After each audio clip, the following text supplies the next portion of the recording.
الحمد لله رب العالمين والصلاة والسلام على رسوله الكريم وعلى آله وصحبه أجمعين أما بعد ذو الحج کا مہینہ ہمارے مبارک مہینوں میں سے ایک مہینہ ہے کہ اس میں اللہ تعالیٰ نے حج اور قربانی یہ دو بڑے عمل اس میں جمع فرمائے ہیں۔ پوری دنیا سے حجاج کرام اس مہینے میں حج بھی کرتے ہیں اور پھر مینا میں آ کر قربانی کرتے ہیں، اور اللہ تبارک و تعالیٰ نے ان ایام کی قسم اٹھائی ہے، والفجر ولیال عشر والشفع والوتر واللیل اذا یسر هل فی ذلک قسم لذی حجر۔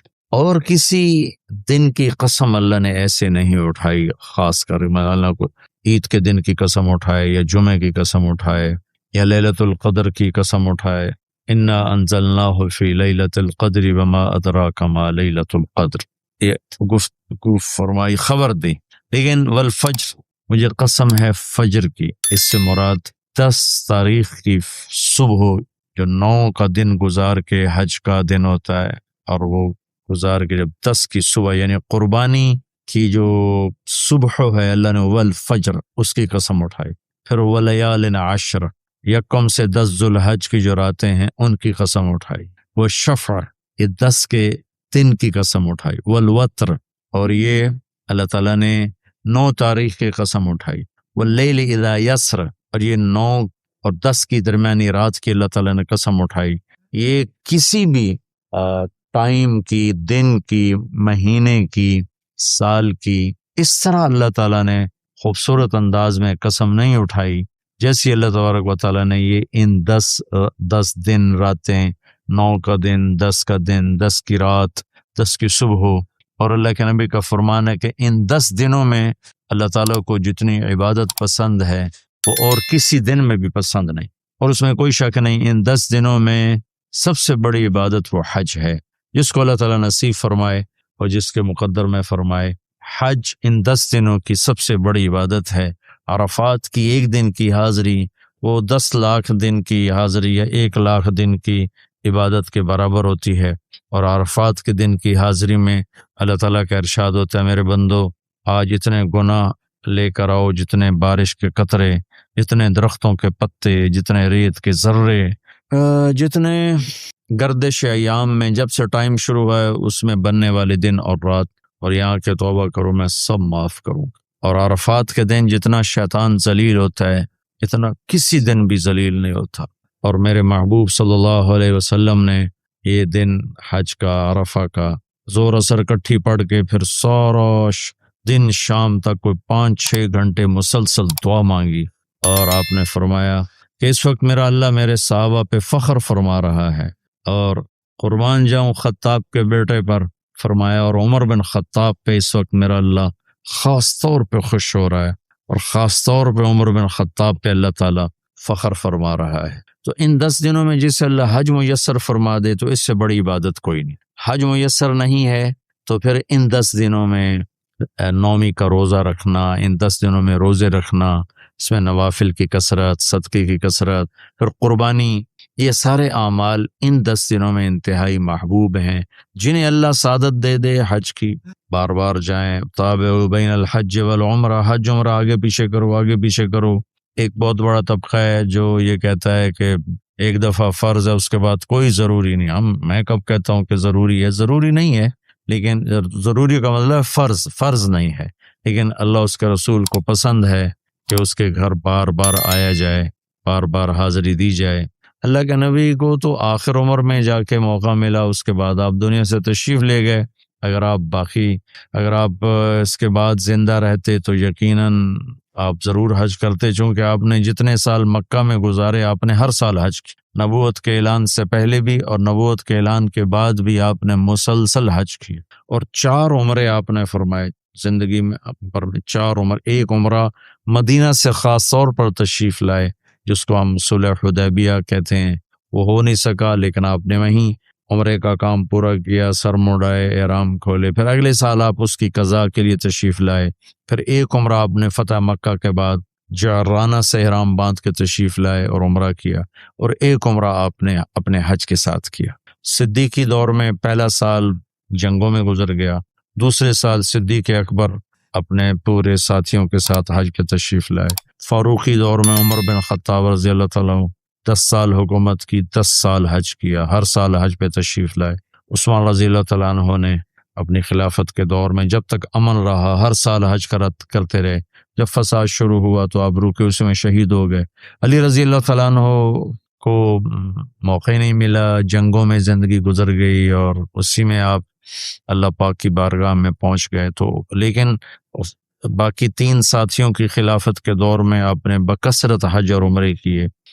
تو دین کے کسی عمل کو یوں کہہ کر ہلکا نہیں بنانا چاہیے کہ اس کی کیا ضرورت ہے، اتنا پیسہ خرچ کرتے ہیں، اس کی کیا ضرورت ہے، کسی غریب کو دے دیا جائے۔ یہ اس طرح تقابل نہیں کرنا چاہیے کہ اللہ کے گھر کی حاضری کو اتنا ہلکا نہیں سمجھنا چاہیے۔ میرا اللہ بلائے تو بار بار جانا چاہیے، اور جس کو اللہ توفیق دے عمرے پہ جائے، حج پہ جائے۔ ہاں، غریبوں پر بھی خرچ کرے، اپنے رشتہ داروں پر خرچ کرے، ضرورت مندوں پر خرچ کرے، لیکن اللہ کے فضل سے امید ہے جو اس طرح اللہ کے گھر جانے پر خرچ کرتے ہیں تو اپنے اللہ کے فضل سے غریبوں پر بھی خرچ کرتے ہیں۔ اس کو آپس میں یوں اس کا مقابلہ نہیں کرنا چاہیے، یہ چیز اللہ کو پسند نہیں ہے۔ شہنشاہ کے، دنیا کے سب سے بڑے بادشاہ کے دربار میں حاضری کو ہم اتنا ہلکا نہ سمجھیں، بہت بڑی سعادت ہے۔ حضرت امام حسن کی سنا دیتا ہوں۔ امام حسن رضی اللہ تعالی عنہ نے 20 حج پیدل کیے، مدینہ سے پیدل تشریف لاتے تھے اور حج فرماتے تھے۔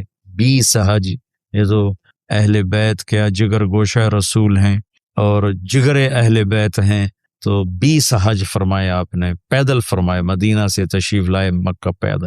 ایسے ہی امام حسین رضی اللہ عنہ نے بھی کئی حج پیدل مجھے ان کا عدد یاد نہیں، امام حسن کا مجھے یاد ہے 20 حج پیدل کے، اور اللہ کے نیک بندوں نے برس ہا برس اللہ کی بارگاہ میں پیدل حاضریاں دی ہیں۔ تو ان 10 دنوں میں عبادت کا ذوق بڑھنا چاہیے، نوافل بڑھائے جائیں، ذکر بڑھائے جائے، تلاوت بڑھائی جائے، ہمت ہو تو روزے رکھے جائیں، خاص طور پہ 9 تاریخ کا روزہ پچھلے سال کے سارے گناہ معاف ہو جاتے ہیں، یہ ایک دن کا جو روزہ ہے۔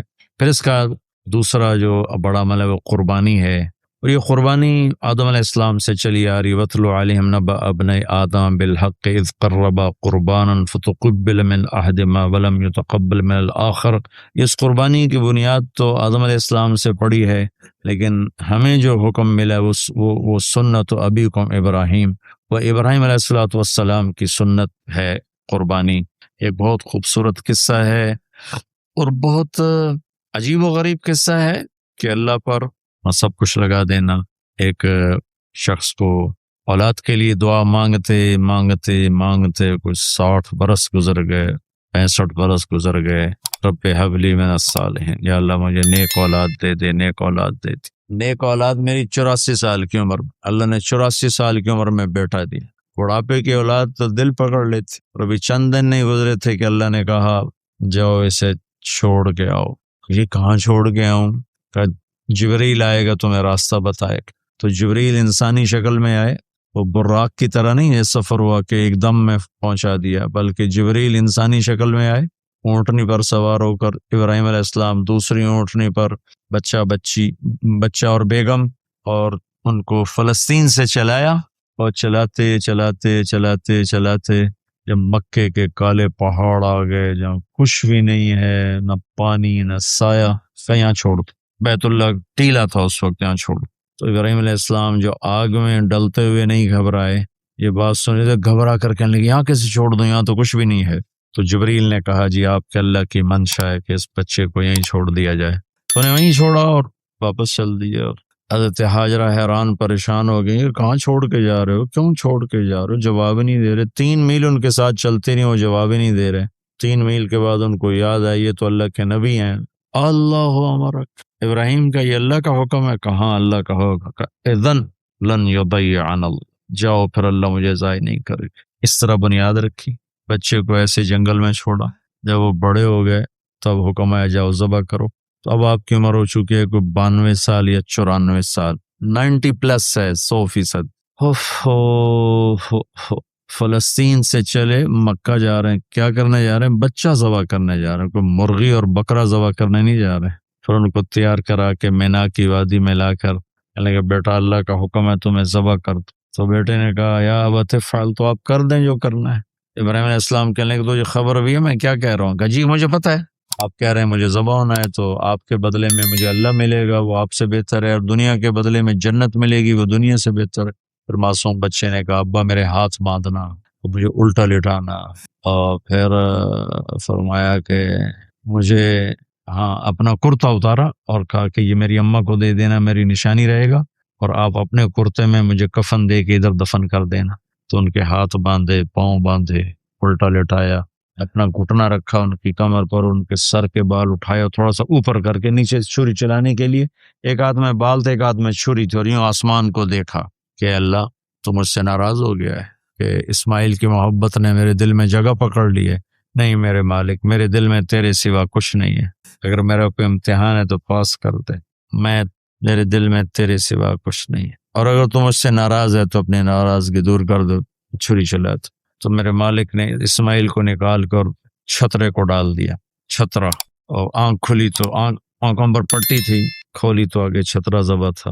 نبی پاک صلی اللہ تعالی علیہ وسلم قربانی کے موقع پر 2 چھترے، بکرا نہیں، بھیڑ نہیں، گائے نہیں، بھینس نہیں، 2 چھترے ذبح فرماتے تھے قربانی کے، ایک اپنی طرف سے ایک امت کی طرف سے۔ حج کے موقع پر آپ نے 63 اونٹ ذبح کیے، 63 اونٹ، جو ایک اونٹ میں 7 آدمی ہوتے ہیں، ایک اونٹ میں 7 آدمی ہوتے ہیں، تو اس کو 441 42 441 قربانیاں آپ نے کی اپنی طرف سے، اور مالداروں کو پیغام دیا کہ قربانی خوب کرو۔ لیکن ہمارے ملک میں ایک عجب چیز چل گئی، بیل لے لیا، 20 لاکھ کا بیل لے لیا، یہ صرف فخر ہے، ریا ہے، اور بناوٹ ہے، دکھاوا ہے۔ آپ 20 لاکھ کے بکرے خریدیں تاکہ غریبوں کو گوشت پہنچے، 20 لاکھ کا ایک بیل لے کے آپ نے کون سا سمجھداری کا، عقل مندی کا کام کیا؟ وہ کراچی مجھے لے گئے منڈی میں، تو 5-5 لاکھ کے بکرے کھڑے ہوئے، تو میں تو حیران پریشان ہو گیا، بکرے کی قیمت 5 لاکھ۔ تو وہ جو مالدار لوگ ہیں ان میں ایک مقابلہ بن گیا ہے اور ایک فخر بن گیا، جی میں 20 لاکھ دا ذبح کیتا، میں 10 لاکھ دا ذبح کیتا، ہم نے تو بھائی 50 لاکھ کا ذبح کر دیا۔ میں آپ سب بھائیوں کی محنت کرتا ہوں، اللہ نے آپ کو رزق دیا ہے تو آپ بیوقوف نہ بنیں، آپ اس کو صحیح خرچ کریں۔ آپ 20 لاکھ کے جانور خریدیں، 20 لاکھ کے آپ بکرے لے لیں، 20 لاکھ کے آپ عام درجے کی گائے لے لیں، آپ بھیڑے لے لیں، آپ اونٹ لے لیں، بیل لے لیں، 20 لاکھ کے بیل لے لیں، تو کتنی بڑی قربانی ہوگی اور کتنے غریبوں تک وہ کھانا جائے گا۔ 20 لاکھ کا ایک بیل لے کر آپ نے کیا کمایا؟ کون سی نیکی کمائی آپ؟ تو میں آپ اگر کوئی میری بات پہنچ جاتی ہے کسی ایسے میرے بھائی تک جو ایسا شوقین ہے، یقیناً اس نے اللہ کے لیے بہت بڑا قدم اٹھایا کہ 20 لاکھ خرچ کر دیے، لیکن تھوڑی سی نادانی سے کام لیا ہے، بلکہ بہت بڑی نادانی سے کام لیا ہے کہ 20 لاکھ ضرب 4-5 من 10 من گوشت پہ لگا دیے، جبکہ اس میں سے 1000 من گوشت نکل سکتا تھا اگر وہ 20 لاکھ کے بکرے لے لیتے، 20 لاکھ کی بھیڑیں لے لیتے، چھترے لے لیتے، دمبے لے لیتے، 20 لاکھ کی گائے عام خرید لیتے، اور بچڑے لے لیتے، تو کتنے غریبوں تک یہ گوشت چلا جاتا۔ تو یہ میرے ملک میں یا خاص طور پر شہروں میں، کراچی میں تو پاگل ہوئے پڑے ہیں لوگ، جو کراچی منڈی انہوں نے دکھائی تو میں حیران پریشان ہو گیا کہ یہ کیا حماقت ہے، نادانی ہے۔ اور پھر ان بیلوں کو وہ پستے کھلا رہا ہے، بادام کھلا رہا ہے، مکھن کھلا رہا ہے، دودھ پلا رہا ہے، وہ بیچارہ بیل بھی تھک موٹا ہو، وہ بیچارہ تھک کے کھڑا ہوتا ہے، میں نے جلدی فارغ کرو، ذبح کرو، اس کی جان پسی ہوتی ہے۔ تو میں مالدار بھائیوں سے عرض کرتا ہوں کہ ایسی نادانی کے کام نہ کریں، اس قربانی کو اس طرح کریں کہ غریبوں کے لیے ایک دن اللہ نے رکھا ہے تو اس طرح کریں کہ غریبوں کو نفع پہنچے۔ یہ اس نادانی سے توبہ کریں کہ ایک بیل 10 لاکھ کا لے لیا، ایک بکرا 5 لاکھ کا لے لیا، اس میں کتنا پیسہ آپ نے ایک تھوڑے سے بہت تھوڑا نفع کمایا، بہت زیادہ خرچ کیا، اس کے ساتھ آپ بہت بڑا نفع، چونکہ قربانی کے جانور جب ذبح ہوتے ہیں تو جتنے اس کے جانور کے جسم پہ بال ہوتے ہیں اتنی نیکیاں لکھی جاتی۔ 20,000 کا بکرا اچھا مل جاتا ہے تو 1 لاکھ میں 5 بکرے آ جاتے ہیں، اور 5 لاکھ میں 25 بکرے آ جاتے ہیں۔ ایک بکرا 5 لاکھ کا لیا، اس کے جسم پہ فرض کرو 1 لاکھ بال ہیں، اور آپ نے 25 لیے تو 25 لاکھ آپ کی نیکیاں بڑھ گئیں۔ تو یہ بہت نادان طرز چل رہا ہے۔ میں آپ سب کی منت کرتا ہوں کہ اس طرح پیسہ ضائع نہ فرمائے، اللہ کی دی ہوئی امانت ہے۔ ایک بیل آپ نے 20 لاکھ کے لے لیا، 20 لاکھ میں تو 100 بکرے آ سکتے، 100 بکروں کے ذریعے سے کتنے لوگوں کی خدمت کی جا سکتی ہے۔ تو اس قربانی کو شوق سے بھی کریں، اور مستحب یہ ہے کہ جس کے پیسے جو قربانی کر رہا خود ذبح کرے، یا اس کی جگہ کھڑا، وہ اس جگہ ذبح کرنے والے کے پاس کھڑا ہو۔ قربانی کے گوشت میں سے قربانی کی قیمت نہ دی جائے، قربانی کی اجرت نہ دی جائے، اجرت اس کے علاوہ دی جائے، اور اس کی کھال کا صدقہ کر دیا جائے۔ جہاں آپ مناسب سمجھیں وہاں آپ اس کا صدقہ کر دیں، تاکہ وہ بھی اللہ کے راستے میں خرچ ہو جائے، استعمال ہو جائے۔ تو ان 10 دنوں کی اللہ تعالیٰ نے بڑی فضیلت رکھی ہے۔ اللہ تعالیٰ ہمیں ان کی قدردانی کی توفیق نصیب فرمائے۔ السلام علیکم ورحمۃ اللہ۔